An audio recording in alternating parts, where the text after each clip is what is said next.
자, 한 주 동안 좀 주가가 좀 부침이 심했습니다. 다들 실망하실 분도 계실 텐데, 그만큼 또 이제 이 장기 제형 시장에서 영향을 줄 만한 뉴스들도 상당히 많이 나왔어요. 자, 이제 뭐 지금 눈여겨보고 있는 것은 펩트론이 최근에 또 노분하고 이야기 중이라고 발표를 했습니다. 그래서 이제 G2G와의 이제 동맹도 여기서 끝이 아닌가? 라는 생각이 들어요. 왜냐면 그 페트로는 초창기에 일라이릴리와 비독점 기술 평가 계약을 공시를 하면서 뭐라고 얘기했냐면 노보가 이제 독점 요구해서 릴리랑 컨택을 했다는 얘기를 했습니다. 근데 이게 지금 사라졌어요. 자, 그럼 이게 이렇게 되면 지금 난감해진 게 누가 되냐면 지금 G2G가 대규모 자금 조달 한 해 만에 뭐 이런 루머로 시달리고 있잖아요. 물론 자금 조달을 해야 될 겁니다. 뭐 언론 뉴스나 이런 기사를 살펴보면 상장 초기에 상당히 높은 가격, 지금 현재 시총이 1조 얼마가 되지만 뭐 회사가 자금이 별로 없다라고 이제 나온 상태이기 때문에 뭐 어떻게든 이제 방향을 잡겠죠. 자, 근데 어떻게 그 멘트를 내놓을까 이제 상당히 관심이 가는 상황입니다. 왜냐하면 그 엄민용이가 그 리포트를 계속 발표하면서 뭐라고 지금까지 밀었냐면은 릴리는 펩트론이 하고, 그죠? 노보는 G2G랑 한다고 계속 오피셜처럼 자기가 강력하게 밀었잖아요. 작년에 있었던 비만학회에서도 이 두 회사만 그렇게 빅팜하고 연결지어서 그 72페이지짜리의 그 장문의 리포트에도 강조를 해놨습니다. 그죠? 그럼 여기서 이제 펩트론이 이런 식으로 딱 또 치고 나오면 회사가 난감해지는 거죠. 그래서 제가 그랬잖아요. 펩트론 릴리랑 하고 노보는 G2G랑 하는 게 말이 되냐. 우수한 제형 하나만 선택할 텐데 어떻게 나눠 먹기가 되느냐. 이게 지금 그 얘기입니다. 그죠? 제가 주구장창 얘기했던 게 이 얘기예요. 이 얘기를 지금 시작하고 있는 거예요. 얘들이 너무 웃겨 죽겠어, 진짜. 그래서 내가 이제 이 장기 제형 시장에 관한 이런 끈질기게 지금 계속 리뷰를 한 것도 이런 너무 재밌는 상황이 벌어진다는 거예요. 자, 엄민용이 이제 중간에서 이제 나가게 되는 것 같습니다. 자, 그럼 비교적 최근에 특허를 등록했던, 솔직히 이렇게 특허 등록이 빨리 이루어질 줄은 몰랐는데, 등록했던 오포글리프론의 특허의 가치는 뭐냐, 그럼. 왜냐면 엄무영이가 G2G는 카그리타이드 특허를 출원했다는 사실만으로 노브노 계약서를 밀고 있었잖아요. 카그리타이드는 카그리세마를 만들 수 있는 그 아밀린 계열 유사체에 관한 아밀린 유사체입니다. 물질이에요. 자, 그럼 여기서 이제 우리 또 카그리타이드가 어떤 물질인지 안 볼 수 없잖아. 그러면은 카그리타이드의 이제 특허를 살펴보면은 쭉 살펴봐요. 뭐 별거 없습니다. 뭐 레드 실험도 했는데 약동학 데이터는 이제 그 그래프 수치로 표지하지도 않았고, 쭉 보면 그러면 상당히 또 이게 최근에 나온 특허 제형이기 때문에 다른 게 뭐 있나라고 보면은 또 이제 초기 방출 억제제라고 자꾸 쓰는데 초기를 지우셔야 됩니다. 방출 억제제예요. 또 방출 억제제 썼어요. 근데 여기는 또 마이크로스피어 사진을 또 공개를 해놨네. 보면은 입자가 불균일하잖아요. 그죠? 입자가 상당히 불균일합니다. 당연히 약동학 데이터가 좋게 나올 수가 없었겠지. 위아래로 막 요동치고 그랬겠죠. 그래가지고 그 G2G 같은 경우는 터제파타이드의 약동학 그래프도 수치만 나왔지 그래프로 그 도식화해서 보여주진 않았습니다. 그래갖고 제가 블로그에다가 수치 일일이 구해가지고 그래프로 이제 구해내서 블로그에 이제 게재해 놓은 게 있는데, 그거랑 대동소이하다고 봅니다.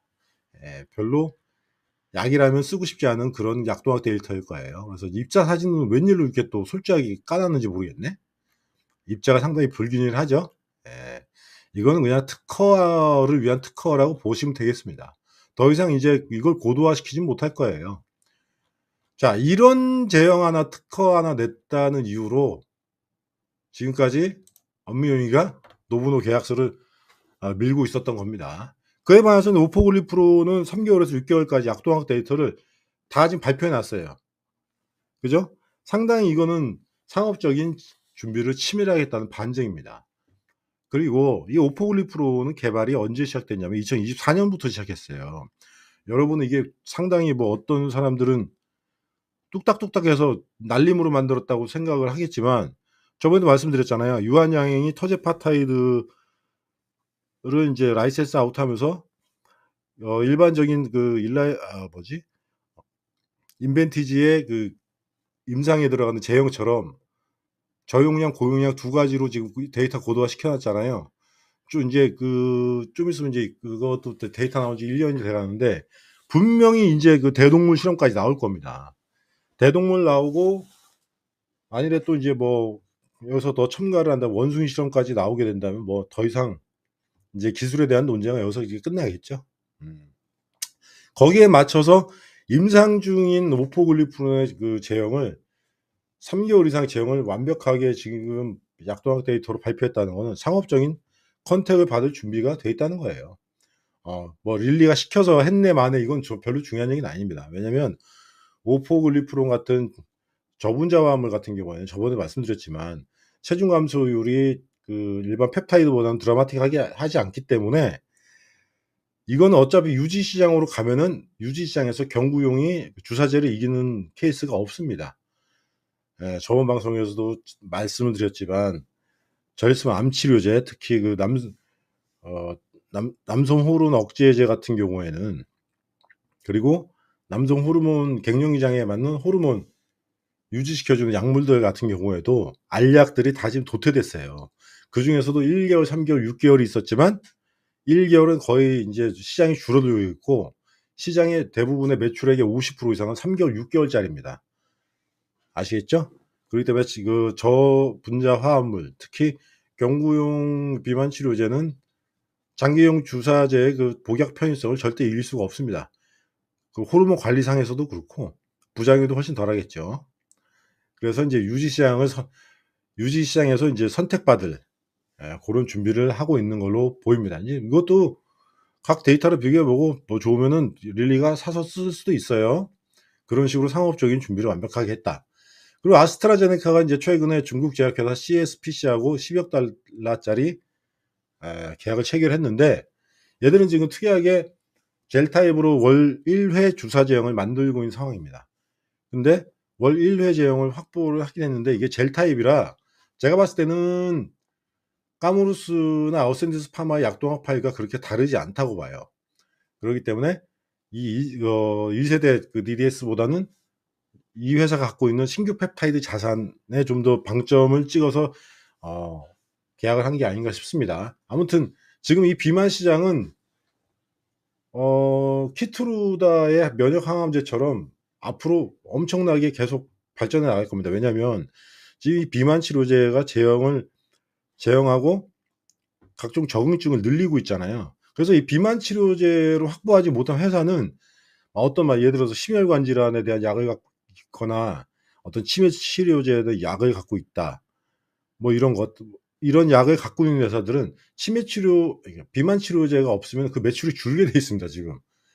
그쵸? 그런 상황이에요. 그래서 이렇게 빅팜들이 큰돈을 들여 가지고 신규 물질하고 자회형을 확보하는 데 지금 현황이 돼 있는 상태입니다. 상당히 인벤티지 랩에게는 좋은 소식이죠.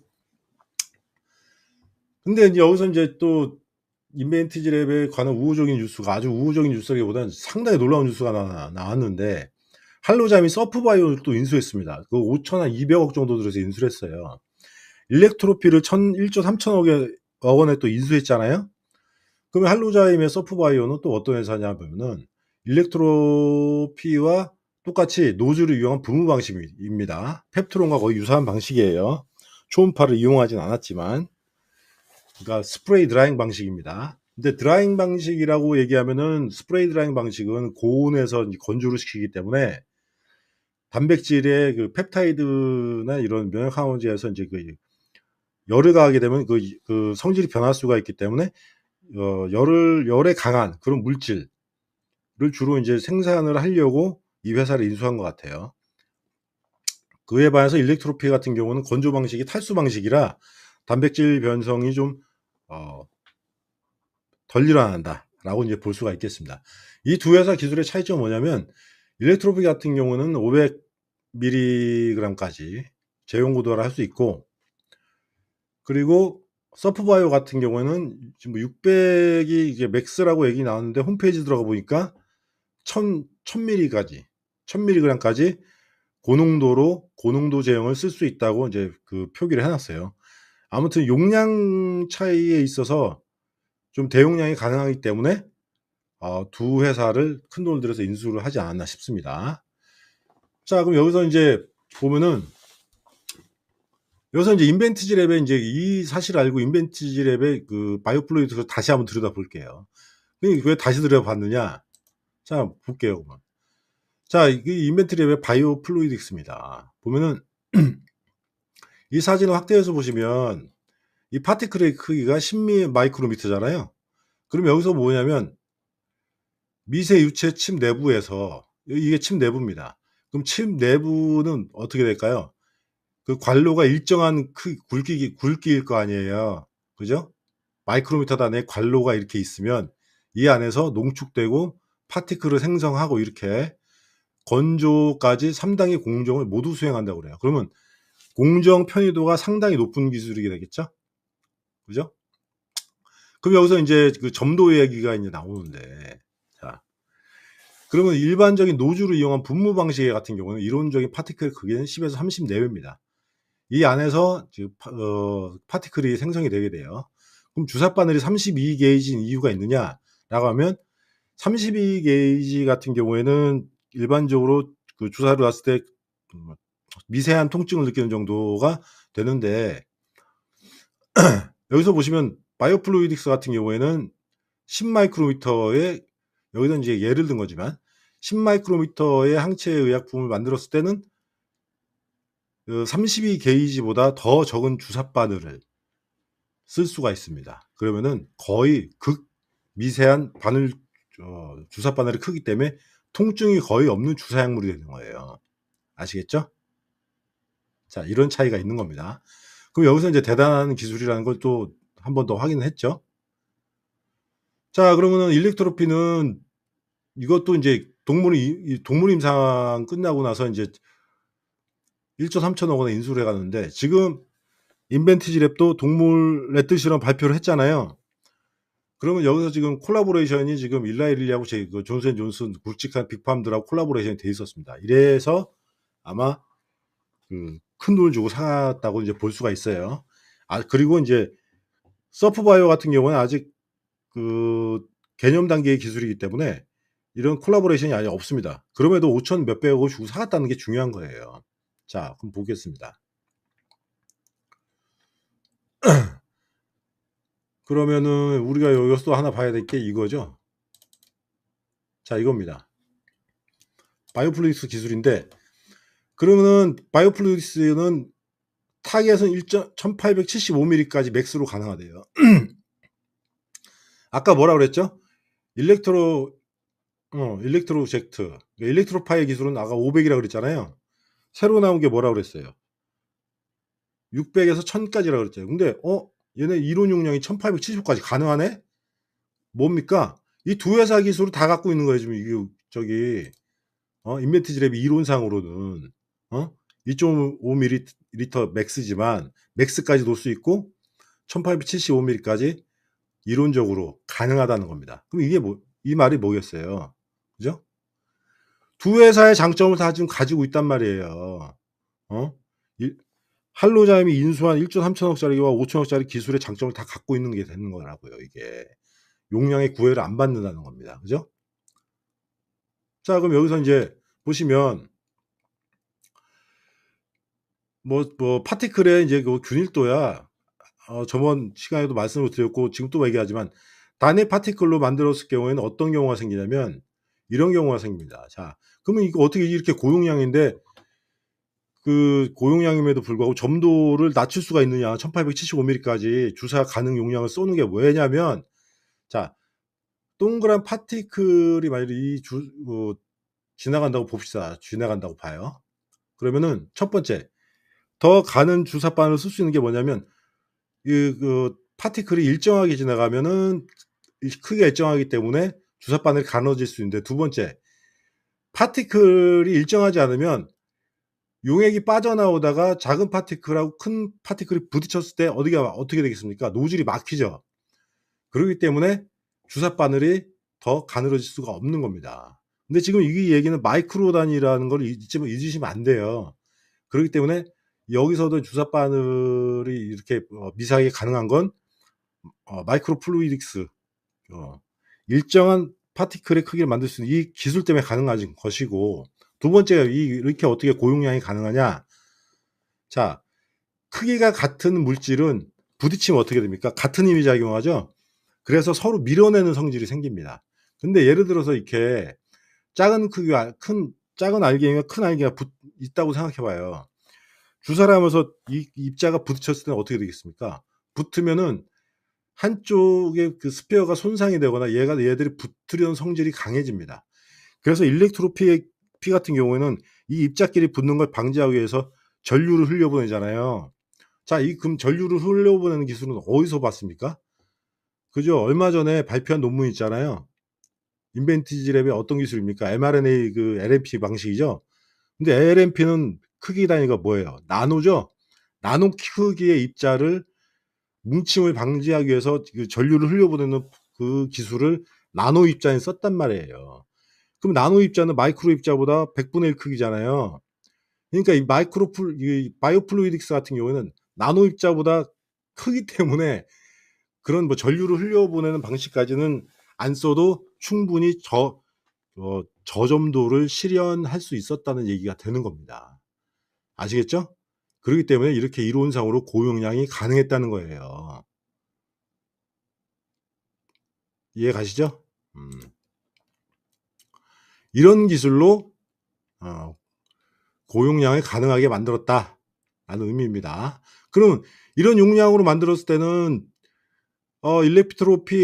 일렉트로피의 약물의 데이터를 보시면 어떻게 나왔냐면, 일렉트로피는 생물학적 동등성을 유지했다고 나왔어요. 근데 여기 바이오플루이딕스 보이시죠? 생체 이용률 113%. 얘는 뭐가 됩니까? 얘는 시밀러가 아닌 거예요. 동등성이 아니라 더 낮잖아요. 우월하잖아요. 이런 바이오 베터가 되는 거라고요. 아시겠죠? 자, 이게 알고 나서 보면 굉장히 대단한 기술이 되는 겁니다, 지금. 왜냐면 이 고용량을 실현하기 위해서 따로 5천억을 들여서 이 할로자임이 인수를 했단 말입니다. 그죠? 이게 얼마나 큰 건인지는 모를 거예요. 왜냐면 지금 주가가 이러니까 당연히 이게 안 와닿겠지만, 이 일렉트로피의 기술과 서프바이오를 인수해서 이제 특허 장벽을 막 쌓으려고 했는데, 지금 얘를 한 방에 무력화시킬 수 있는 애가 인벤티지 랩의 이 바이오플루이딕스가 된 거예요, 지금. 아시겠죠? 자, 그럼 이거에 맞춰서 뭐 최근에 또 어떤 시장 루머가 있었습니다. 뭐 카더라 통신이긴 한데 제가 이런 얘기까지 하고 싶지 않지만, 뭐 인벤티지 랩이 뭐 전환사채를 대규모로 발행한다. 자금 조달 계획, 뭐 어쩌고 저쩌고 뭐 이런 루머가 돌았대요.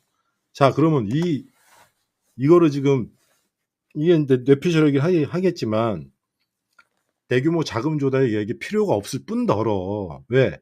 얘들이 지금 이 할로자임의 특허를 다 피해갈 수 있는 이런 기술을 확보해 나가고 있는 상황에서 대규모 자금 조달 계획을 세울 필요가 있습니까? 돈 싸들고 찾아올 텐데. 자금 조달을 하겠다면 여기 어떻게 되겠어요? 돈 주고 사겠지, 얘들처럼. 일렉트로피도 그 뭐지? 설치류 실험 끝나고 사간 거예요. 그 데이터를 보고 덤벼들었다고, 빅팜들이. 무슨 임상 일상이 끝나갖고 이 달려든 게 아니에요. 검증 초기에 돈 싸들고 달려들어갖고 1조 3천억을 지불하고 사간 거라니까?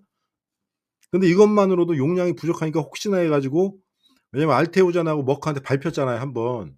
그래서 고용량을 대비하기 위해서 또 5천억 주고 또 샀어. 근데 인벤티지 랩이 지금 바이오플루이딕스를 갖고 있는데 뭐 자기 자금으로 대규모 자금 조달 계획을 하겠습니까? 지금 빅팜들이 지금 다른 빅팜들이 인벤티지 랩의 기술 고도화를 이제 보고 있을 텐데, 그럼 여기서 지금 그래서 결론을 내리면 자금 조달 계획은 없다고 봅니다. 예? 왜냐면 가치가 너무 높아요.